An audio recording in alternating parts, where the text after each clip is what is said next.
Hey guys, welcome back. I am back with a new artwork. I was reading a really amazing essay out of one of my favorite books the other day by Brianna Wiest, and it is called 101 Essays That Will Change the Way You Think. It's all about psychology, and it really just brings up some really interesting topics that I find really engaging and interesting. I was reading this essay the other day that I thought you guys might like to hear. I thought I would read this to you and you guys can let me know what you think. This essay is about the happiness of excellence.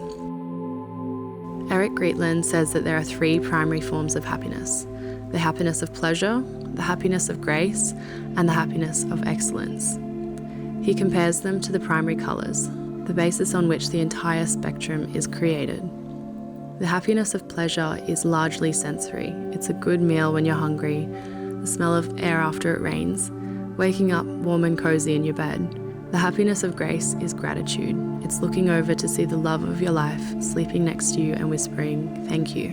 It's taking inventory of what you do have. It's when you speak to something greater than yourself, expressing humility and awe. And then there's the happiness of excellence, the kind of happiness that comes from the pursuit of something great.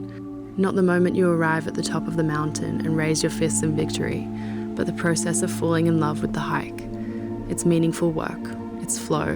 It's the purpose that sears our identity and builds character and channels our energy towards something greater than the insatiable daily pursuit of fleeting desires. Just as removing one of the primary colours would make many others impossible, without yellow you could not have any shade of green. Without any of these happinesses, it is almost impossible to thrive. One cannot replace another. They are all necessary, but we try anyway. To drink in excess, for example, the happiness of pleasure, is common when the happiness of excellence isn't being pursued. But it is not and will never be the solution. Lots and lots of red will never make blue. Pleasures will never make you whole. The happiness of excellence is the work of emotional resilience. It is the highest ranking on Maslow's hierarchy. It is measured, deliberate, and consistent. It is often avoided because the discomfort is palpable and the reward isn't instantaneous. There's no contact high during the first days of marathon training when your lungs are stinting and you want to vomit. But over time, you develop your skill, you begin to imagine what you could accomplish, you fall in love with the process. Though all three of the happinesses are different, they are all shaped by context. Likewise, those who have never acquainted themselves with the power and pleasure of working towards something fueled not by the sparks of passion, but with the embers of sober, consistent resolve, do not know that on the other side of exerted effort, there is a profound reward.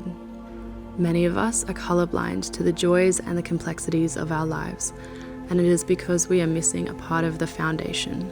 We want to be authors, but we have no desire to develop the discipline it takes to sit down and write for 4 hours a day for years on end.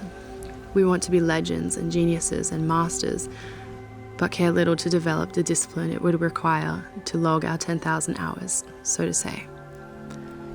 Happiness is not only how we can astound our senses, but also the peace of mind that comes from knowing we are becoming who we want and need to be. That's what we receive from pursuing the happiness of excellence, not accomplishment, but identity. A sense of self that we carry into everything else in our lives, a technicolor pigment that makes the entire spectrum come alive. When I read this essay, I really resonated with how she spoke about pursuing something that fuels you up in a way that nothing else can, and I really loved how she touched on Eric Greitland's theory of three different happinesses, because they are all so separate but also essential, and the fact that you can't just have one to fill up every area of your life makes so much sense to me.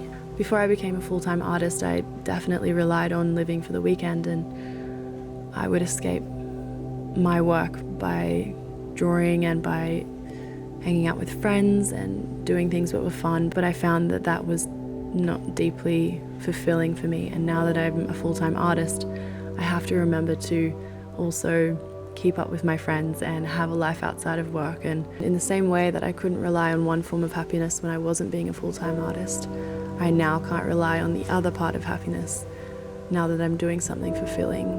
And I find that when I do take those breaks and I do make the effort to have a weekend and see all the people that I love, when I do come back to my work, I feel so much more refreshed in a way that sleep or food or anything else wouldn't be able to nourish me, because there is a part of us that longs for that deep connection with others and social interaction and fun. And I think over the last few years I've just been so focused on building my art career and becoming the best artist possible, but it has just been so interesting for me to be able to see the effects of working too much. And I didn't actually think that was a thing before, but now I can see that it isn't always helpful. And one of you guys commented on one of my videos one time, don't let your artistic self deprive you of yourself.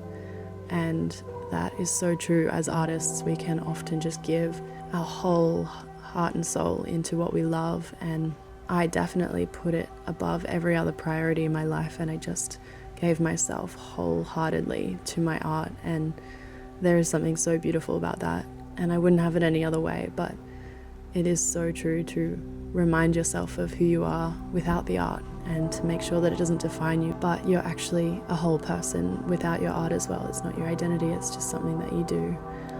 And this idea stretches across every single hobby and interest, and I think it's so important to have something that fuels you from a deep sense of purpose and love, and then you can also be sure to fulfill yourself with the other happinesses as well. But the happiness of excellence is so important, and I just really encourage you, if you don't do something that you absolutely love, then I would encourage you to just do a little bit more of that to fulfill your life. And you don't have to make money from it, you don't have to make it into a business, but whatever it is that you love doing that comes naturally to you, I would just really encourage you to make the time for it, because it is really, really hard to get around to the things that we love. But if you don't, then you'll look back on your life and it will have slipped away, and you wouldn't have done the things that you loved.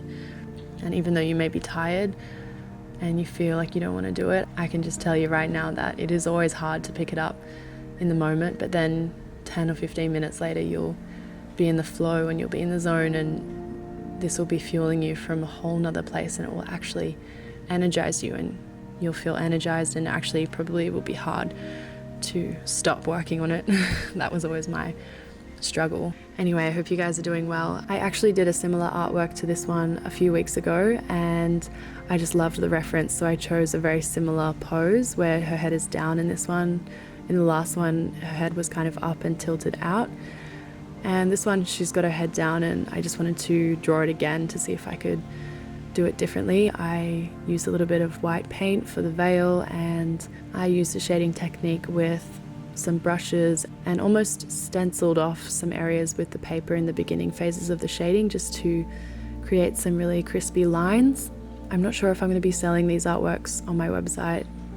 I will consider listing them as a coming soon product, but let me know if you're interested in it and I will think about listing it. I have also put everything I know about drawing into an online course, so if you're interested in learning how to draw like me, please see the link in my description and it will take you to the Ultimate Charcoal Techniques course. So I hope you enjoy. Let me know how you're going in the comments, and if you have any questions, I would love to get back to you. I love you guys so much. Have an amazing week. This artwork is not quite finished, but I think I'm going to leave it there for this video. There's a few things I need to finish in here and those darker kind of areas on her chest, and then fixing up this kind of drapery that I actually ended up making it go over the edge. Hope you have an amazing week. I'll talk to you soon.